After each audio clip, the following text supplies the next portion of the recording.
You know, when you say some of these people were people of yesterday, I thought you were also going to say Governor Konkonso is also a man of yesterday. That's why I said regarding the presidency. Beautiful. Yeah. Okay, regarding the presidency. Yes, because you need someone who's coming in with experience. Kwankwaso was Deputy Speaker of the Federal House of Reps. He was about 13 years in the civil service, you understand. He's represented this country in Darfur at that time, you understand, and he's been 2 times governor of Kano. He has more than enough experience. And some people have been saying to him and saying to us that, look, let him wait his turn. Let General Buhari go one more time or whatever. And the man is 58. I'm 45. So if we don't let Kwankwaso go ahead now, then we will have no chance. No, that's just a joke, you know. But look, we need to move along. Cameron is 40-something. Nick Clegg is 44. They run Britain. What message do you think he'll be passing tomorrow in Abuja? Because it's still a little bit vague to a lot of people. If you say he has done fantastically well, that's almost what Lagosians will say about Fashola in Lagos State, because they are confined to Lagos, just as those in Kano are confined to Kano. Exactly. But now we're talking about the presidency. The man is saying he wants to go for the presidency. Exactly. If and the man in Edo, the man in Lagos may not know what Konkonso have done. Yes, and that is our job. That is the job of those who are supporting him, and invariably will be the job and work that the APC as a party has to carry out when, by God's grace, he wins the nomination. We have to tell people, and I keep saying it, I said, I'm bold enough. I know what I'm trying to market here. I'm bold enough. I say, go to Kano. Ask them what happened. What has happened in 36 months. He inherited a debt burden of 70-something billion. He hasn't borrowed. It's almost like a miracle. I do not want to exaggerate. Just go there and see what has been done, you understand. But I honestly feel that he will, your question was regarding the message he would have. His message, I wouldn't want to preempt, but it will touch on security, it will touch on the economy, it will touch on education. He's done so much in the educational field. It will touch on healthcare, Medicare, and all these things. But the difference here is that this is a person who will say to you, and you will see that he has the energy to carry out what he wants to do. You know, your convention, sorry, Chamberlain, might be what could break or mar your party at the end of the day, because sometimes they say promises are meant to be broken for some people. And for those who have promised to say, we will coast along with whoever flies the flag, it may just not be true after all. What do you think you can say to your party as a party man that wouldn't make people jump ship when it doesn't suit them at the end of the day? I think that at the end of the day, we would be fooling ourselves if we say that those who would run the primaries in the party do not belong in one camp or the other. It's just anywhere in the world, it's the same thing. But basically, we should put country and the party first before all else. As long as there is a level playing field, forgive the cliche, then I believe everything will be fair. If it is outright primaries, it's properly done, whatever the results, everyone will accept. If it is a consensus arrangement, as long as there is also a level playing field, even in that, yes, even at the boardroom or the sitting room, sitting down, make sure that you have equal representation there. You don't have 10 people for one aspirant and one or none for some other person and expect him to agree to the results. But once you have that, then I can say, this is why I believe Mr. A should represent us. And Chamberlain can say, no, I believe it's Mr. B. This reason, this reason, this reason. And you come to a consensus. But at the moment, it looks as though none of them want to step down for the other. It's good. They all want the ticket. It's good. That means that we have 3 people who are passionate about trying to rule this country and move us forward. Whereas we have one on the other side who's sitting and they're begging him, organizing rallies to beg him to contest. Look, To move Nigeria ahead, we need someone who wants to do it badly. He's going to have to battle a lot within his party. Naturally. Other than the other candidates who won the ticket.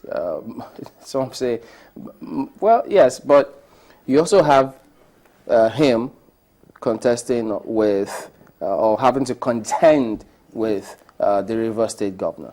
Yeah. Well, the Rivers State governor and himself, they've been given responsibilities for funding and taking care of certain key areas in the party.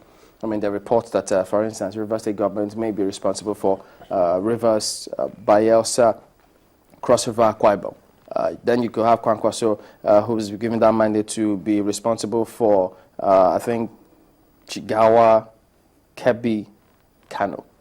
And so if the Rivers State governor, who is speculated to be angling for the vice presidential ticket with Buhari, so if it doesn't all go well, who knows? If he withdraws his funds, what happens? If Kwankwaso doesn't get it, if he withdraws his funds, what happens? So all of these are delicately balanced. I think you're very correct, Chamberlain, but there's one overriding factor.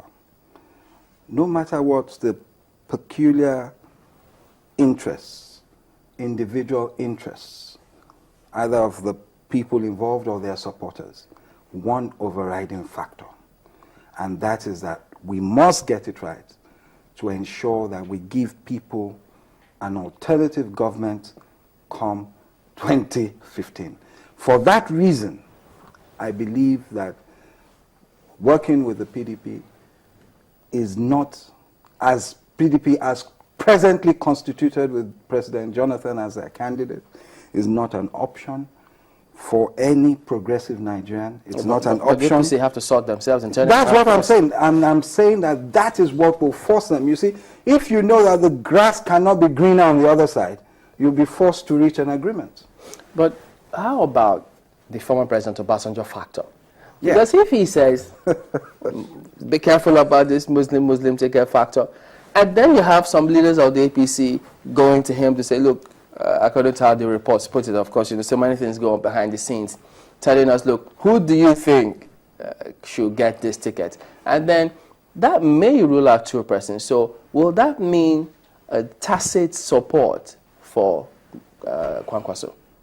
Well, I hope so, but I won't say, you understand, I would hope so, if because I do not believe President Obasanjo has any structures within the APC, you understand. There again, if you've ruled this country for 8 years as a civilian and for how many years, you know, as a military man, you would have your people everywhere. So as an individual, he would have an interest, for good or for bad. People in the PDP have an interest in who becomes the presidential flag bearer of the APC, mostly for bad. They hope it is someone that would be easily defeated by President Jonathan. I am happy that it is Jonathan, so that we have things to say and things to point to and tell the people that this is what you've gone through and you do not want to go through that for the next 4 years. So whichever way, yes, he may have an interest. I don't think he has, definitely doesn't have an official input in any way. But as they all say, and he always says it, he says he's Baba, as they say, and that he can, he is father of all, or father to all. So I think that we can't stop people from going to him, but he's always maintained that he is still a card-carrying member of the PDP. So I'm sure he, as any other Nigerian, would have an interest in who comes out on the left-hand side and on the right-hand side. On the other side, it has been decided that there's only one candidate, you understand? So he would have an interest in who becomes the candidate on the other side. As a Nigerian, every Nigerian must have an interest, whether for good or for bad. You may want the candidate to be a good one, so he can defeat the PDP candidate. If you're on the other side, you may want the candidate to be one that cannot defeat the PDP candidate. So. Maybe I shouldn't be asking this, but I should. The question is the former president a friend of your party? He's bound to be a friend of individuals in the party. People like Governor Oyilola, Shegoni, even Rabi Musa Kwankwaso are people who worked closely with him.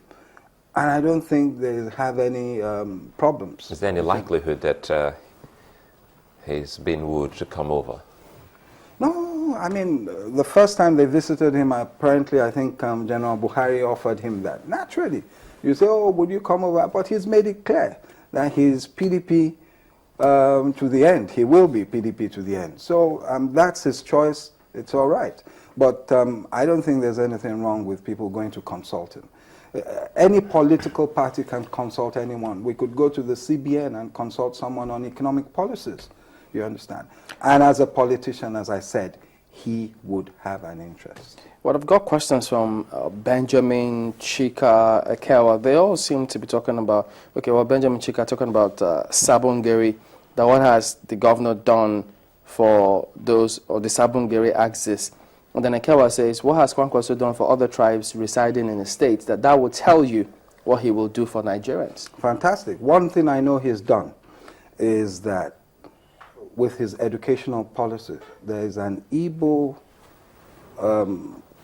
young lady who is on scholarship outside the country. She's naturally she's from a Christian background, and she's Eastern extraction. You understand? So I've been to Kanu. You understand? Recently I've been there. I didn't, to be honest, I didn't go to Sabongeri. But I've seen a lot of infrastructural development. I've spoken to many individuals from Kano State. And if he knows of any problem, I won't say no, because no one is perfect.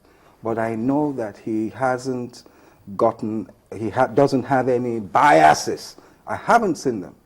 Any biases against, based on tribe or religion.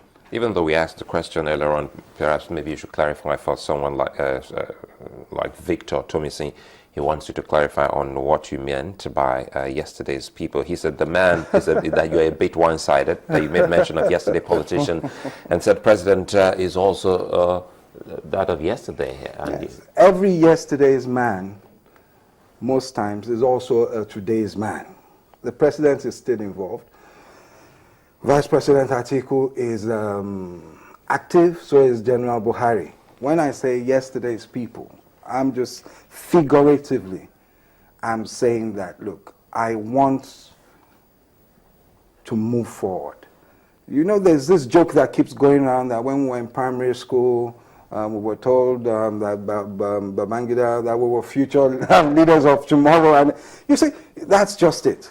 We need to move forward. As I keep saying, change like justice is a thing that is not just done, it must be seen to be done. All right, so you That's say what we're calling for. Whichever way the pendulum swings within the party, either by consensus or the party primaries, he will accept the results. Yes, he will. All right, we've been speaking with Mr. Ladipo Johnson, who is a legal practitioner and a politician. He's a supporter of Rabiu Kwankwaso. So thank you for coming on this morning. Thank you for having me. Thanks. We'll be back after this break. Don't go away.